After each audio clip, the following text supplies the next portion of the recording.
Hello, welcome back in score booster session. हम कर रहे हैं स्मार्ट रिवीजन।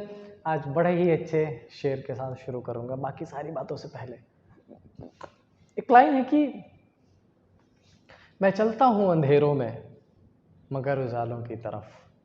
मैं चलता हूँ अंधेरों में मगर उजालों की तरफ। मैं गिर कर संभला हूँ क्योंकि मैं अभी जिंदा हूँ।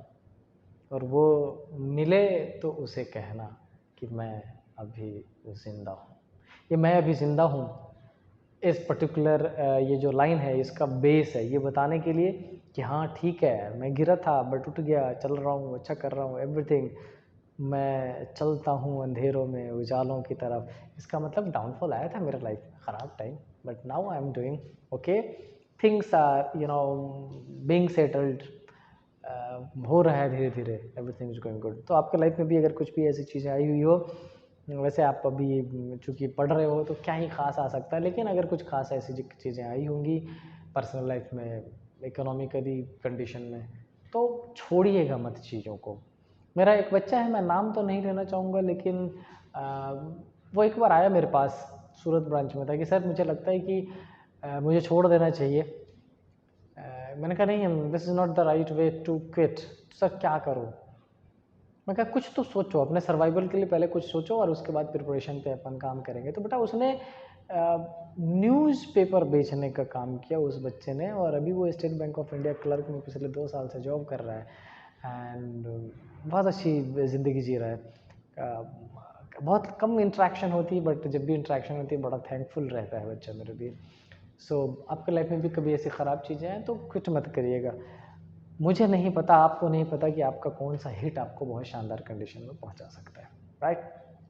चलिए चलते हैं पढ़ाई की तरफ। आज एक ऐसा चैप्टर जो लिटरली बहुत इजी है, जब पेपर में थोड़ा सा ट्रिकी बन जाता है तो मुश्किल हो जाता है। रिश्ते रिलेशंस को संभालना इस दुनिया का सबसे मुश्किल काम है।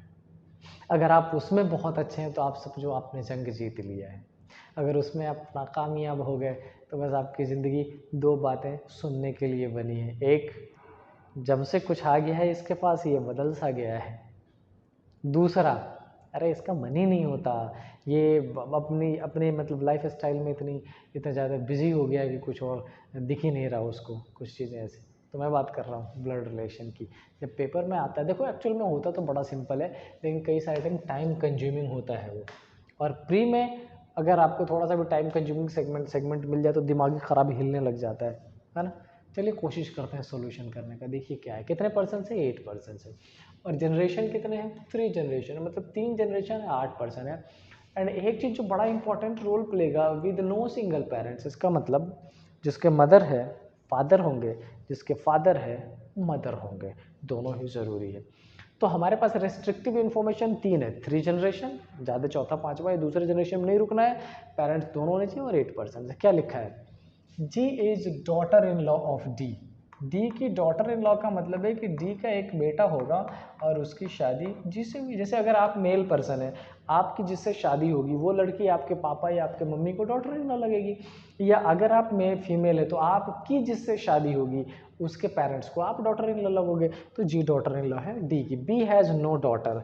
एक इन्फॉर्मेशन दिया है कि देख भाई बी के नीचे ये वाला नहीं बना सकते, उसकी डॉटर नहीं है। Next, H is the aunt of A. एक इन्फॉर्मेशन और दे दिया है कि देख भाई ये जो एच है ये आंट है किसकी, ए की। इसका मतलब ए के डायरेक्ट ऊपर रख के मदर फादर तो नहीं बना सकते, बट ए के फादर से रिलेटेड, ए की मदर से रिलेटेड कुछ भी पॉसिबल है, करेक्ट है। Next, G is sister in law of C. एक इन्फॉर्मेशन दे दिया कि जी सिस्टर इन लॉ है सी की, तो क्या ये पोजीशन पॉसिबल है। जी के हस्बैंड से रिलेटेड अगर सी होगी, चाहे ब्रदर या वो ब्रदर या सिस्टर कुछ भी हो, जी तो उसको सिस्टर इन लॉ लगेगी ना। तो हमने अभी तक फिलहाल ये पुट कर दिया है। She is married member of the family. C married है, इसका मतलब इसकी भी किसी न किसी से शादी करानी पड़ेगी। बट एक कन्फिग्रेशन और हो सकता है, जैसे हमने बोला कि जी सिस्टर इन लॉ है सी की, तो ये भी पॉसिबल है कि जी का सिबलिंग हो और उससे सी की शादी हुई हो। हम ये आगे चेकआउट करने वाले हैं। कैसा, मैं यहाँ लिख देता हूँ, कलर डिफरेंट करके एलिमिनेट कर लीजिएगा। जैसे जी का कोई भी सिबलिंग हो और उससे शादी अगर सी की हो, तब भी जी सी की सिस्टर इन लॉ हो जाएगी। 2 अलग अलग कंडीशन है, चेक कर लेंगे अपन। आगे देखिए क्या लिखा है, B is the grandfather of A, B grandfather है ए का, इसका मतलब बी की यहाँ लिख देता हूँ मैं, बी ग्रैंडफादर है ए का, तो ए की पोजीशन यहाँ, एंड मेक श्योर कि चूंकि बी की डॉटर नहीं है एक भी, तो बी का सन ही होने वाला है, तो ए के पापा है बे, ऊपर कहीं लिखा था बी हैज़ नो डॉटर, तो बी के पास तो ए के फादर का फादर है, करेक्ट है। अब एच की बात करें तो एच की पोजीशन यहाँ पुट कर सकते हैं, फिलहाल एच को आंट बना सकते हैं, कोई दिक्कत वाली कन्फिग्रेशन नहीं है, हम इसको मर्ज कर लेंगे जब जरूरत लगेगा तब। क्या लिखा है, C and A are of opposite gender, C और ए अपोजिट जेंडर है, हमें ये तो नहीं पता कि सी मेल है या फीमेल, बट मेक श्योर ये दोनों अलग अलग जेंडर के हैं। ई is the brother of F, एक इन्फॉर्मेशन दे दिया इसमें, हालांकि अभी तक डिटेल पुट नहीं की है, लेकिन इन्फॉर्मेशन दे दिया कि भाई ई जो है ना वो ब्रदर है एफ का, E is the brother of and has no child, और ई को कोई भी चिल्ड्रन नहीं है। अब समझिए इसमें जितनी इन्फॉर्मेशन थी वो सारी हमने पुट कर ली, जो बेस्ट यूज हो सकता था वो कर लिया। एक बार ध्यान से देखो, एक इन्फॉर्मेशन गिवन था कि कोई भी सिंगल पेरेंट नहीं है, इसका मतलब अगर बी है तो बी की भी शादी होगी, अगर ए के पापा है तो ए की भी शादी होगी, ये दोनों मैरिज कराना पड़ेगा। क्यों, क्योंकि लाइन लिखा है विद नो सिंगल पेरेंट। तो अब क्या लिखा है, G is the daughter in law of D, हमने जी को डॉटर इन लॉ बना दिया डी का, अगर डी है यहाँ पर तो हमारे पास डी का किसी न किसी को क्या बनाना पड़ेगा, स्पाउस बनाना पड़ेगा। B has no daughter, B के पास डॉटर नहीं तो बी का सन बना दिया। H is the aunt of A, H को आंट बना देंगे ए का। G is the sister in law of C, G को सिस्टर इन लॉ बना देंगे सी का। C is married member of the family, कोई बात नहीं। B is the grandfather of A, B grandfather है A का, हमने वहाँ पुट कर लिया। And E is the brother of A, इतनी इन्फॉर्मेशन है। अब एक रिस्ट्रिक्टेड इन्फॉर्मेशन कितना, 3 जनरेशन। तो एक बात बताओ, क्या जितनी इन्फॉर्मेशन अपने पास है इसमें इस बी और डी की शादी कराई जा सकती है क्या, बी और डी की? यस, इसको पुट कर दिया। ओके, अब लिखा था कि बी के पास से सन है तो बी का सन बना दिया हमने, और बी के सन के नीचे क्या हमने ए को बना दिया। Yes, okay. अच्छा, इस कॉन्फ़िगरेशन में एक चीज़ बहुत क्लियर हो गया, वो क्या क्लियर हो गया वो एक बार ध्यान से देखिए कि हमारे पास 1 2 और 3 जनरेशन हो गए, और ये बहुत ज़्यादा क्लियर है। एक इन्फॉर्मेशन क्या लिखा है, ई भाई है किसका, एफ का, लेकिन उसमें एक चीज़ पुट करना पड़ेगा, C and A are of opposite gender. मुझे ये समझना पड़ेगा कि हमारे पास कितने पर्सन्स पुट हो गए। अगर इस वाले इन्फॉर्मेशन को एलिमिनेट कर दे तो क्या क्या पॉसिबिलिटी है। अगर इस कॉन्फ़िगरेशन को यहाँ से एलिमिनेट कर दे, सी को वहाँ पुट कर दिया, करेक्ट है, तो हमारे पास एक इन्फॉर्मेशन था कि ई के पास कोई सन या डॉटर नहीं है, तो एफ की पोजीशन यहाँ रख के अगर ई को उसका सन बना दिया तो कोई दिक्कत होगा क्या, ब्रदर बना दिया तो कोई इशू है क्या, नहीं ना। यस,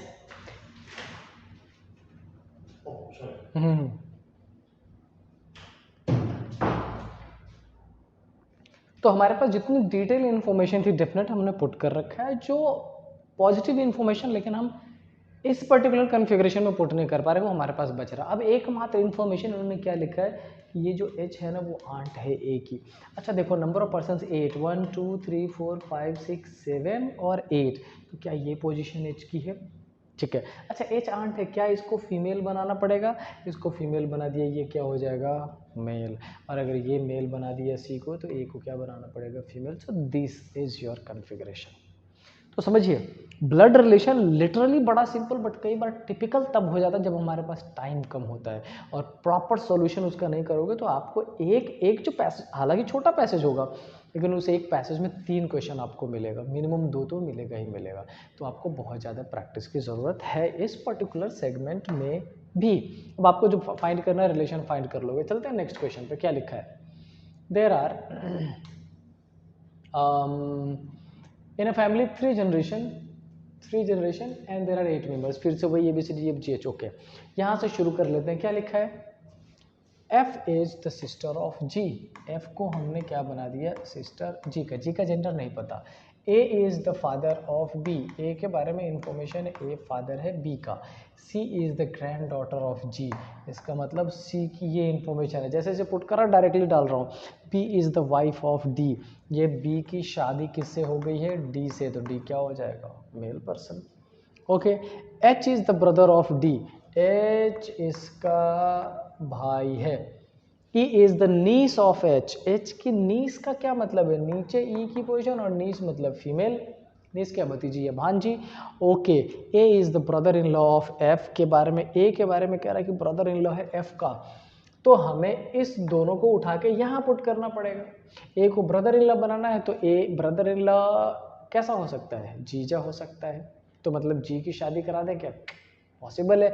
या ऐसा हो सकता है कि नहीं नहीं नहीं, that is the only relation, क्योंकि एफ फीमेल है, F is not married, F की शादी भी नहीं करानी हमें, तो हमें ए की शादी किससे करानी पड़ेगी, जी से, और जी एफ और ये सी, तो हमारे पास एक इंफॉर्मेशन है सी का, सी को यहाँ पुट करके ऐसा कर दो। यस यस इट इज़, बिल्कुल है। क्या पूछा गया, how is A related to C, ये जो ए है सी से कैसे रिलेटेड है, तो ए हो जाएगा ग्रैंडफादर, ऑप्शन नंबर बी। तो देखो कुछ क्वेश्चन इतना इजी भी मिलेगा जिसको आप यूँ लेकर सॉल्व कर दो, लेकिन कुछ क्वेश्चन थोड़ा टिपिकल, जो इससे पहले वाला क्वेश्चन था, अच्छा क्वेश्चन था, कोई बात नहीं। एक और मैं आपके लिए लेके आया हूँ दिस वन, चलो फटाफट सॉल्यूशन करते हैं। कितने परसेंट है, 3 generation, there are 8 members, again P N A B जो भी है, क्या लिखा है, B is the wife of P. अच्छा पी अगर वाइफ है तो पी क्या हो जाएगा, हस्बैंड हो जाएगा। अच्छा एक चीज़ और दिन, मैं सर्कल से यहाँ पर फीमेल और स्क्वायर से मेल को रिप्रेजेंट कर रहा हूँ, इक्वल लाइन से स्पाउस को। H is the grandson of B, तो एच को ग्रैंड सन का मतलब यहाँ पर एक और हो जाएगा, P has only 2 daughter, P के पास केवल 2 बेटियाँ हैं, बेटे और भी हो सकते, बेटियों का नहीं पता, बेटियों का पता है हमें। G is the cousin of H, G cousin है एच का। अच्छा इसका मतलब जी के पेरेंट्स और एच के पेरेंट्स सेम नहीं होंगे, तो इसका मतलब जी के पेरेंट के भाई बहन आने वाले हैं। Okay, A is daughter of P, A daughter है पी की, क्या यहाँ पुट कर सकते हैं, A is daughter of P, yes. क्या ए की पोजीशन यहाँ पुट कर सकते हैं, बिल्कुल पुट करना ही पड़ेगा, there are no other option. L is the son in law of B, B का सन इन लॉ, इसका मतलब बी की एक डॉटर से शादी किसकी हो जाएगी, एल की, तो क्या वो ए की पोजीशन यहाँ या ए की पोजीशन यहाँ, फिलहाल नहीं पता, चेकआउट करेंगे। Okay, L is the daughter in law, L is the son in law of B, son in law हो गया, N is the husband of A, N, बहुत शानदार हमने किया, इसका मतलब हम ए की पोजीशन यहाँ ले लेंगे, और अगर हमने यहाँ ले लिया तो इसकी शादी किससे करा देंगे, एन से करा देंगे, ये दोनों brother and sister. C is the aunt of H, C aunt है एच की, तो हमें क्या करना पड़ेगा, देखो हमें बस एक चेंज करना पड़ेगा, कुछ भी नहीं, इस वाले कन्फिग्रेशन को ऐसा कर दो, एच की पोजीशन यहाँ ला दो, जी की पोजीशन यहाँ ला दो, ये मेल है, सी को यहाँ पुट कर दो, और अगर ये वाइफ है तो हस्बैंड तो बनाना पड़ेगा ना। हो गया क्लियर। अच्छा एक बात बताओ, C is the aunt of H हो गया, how is G related to B, G का कैसे रिलेशन हो सकता है, मुझे ये बताओ, क्या इसमें कहीं भी जी का जेंडर क्लियर हुआ क्या, B is the wife of, H is husband, P no no no, G is the cousin of, cousin है मेल फीमेल नहीं पता, इसका मतलब हमारे पास जी के जेंडर का डेफिनेट इन्फॉर्मेशन नहीं पता।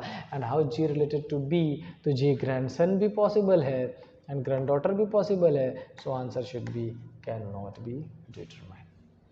समझ आया बेटा, मैं दोबारा रिपीट कर रहा हूँ, फिर से कह रहा हूँ, blood relation is very simple, but when we talk about the time, जब आपके पास टाइम कम हो, टिक टिक टिक टिक टिक चल रहा हो, तो थोड़ा टिपिकल लगने लग जाता है। तो आपको बस ये कोशिश करनी है कि जब ब्लड रिलेशन पढ़ रहे हो तो टाइमर लगा के सॉल्यूशन करिए। नॉर्मली टाइम के साथ जब नहीं बाउंड होते हैं आप कर लेते हो। समझ आती, बात समझ में आई? तो आज की क्लास यहीं ख़त्म करते हैं, मिलेंगे नेक्स्ट वीक में कुछ बेहतर लेक्चर के साथ, पजल्स और कुछ डिफरेंट टॉपिक्स जो हमने अभी तक स्मार्ट रिवीजन में नहीं किया उसके साथ। टिल देन बस टिल टाइम मैं एक चीज़ कहना चाहता हूँ कि अगर लेक्चर सही लग रहे हो, कंटेंट अच्छा लग रहे हो और वे ऑफ टीचिंग थोड़ा बहुत अच्छा लग रहा हो, तो चैनल को शेयर और सब्सक्राइब करिए। See you there in the next class, till then stay happy, जय हिंद।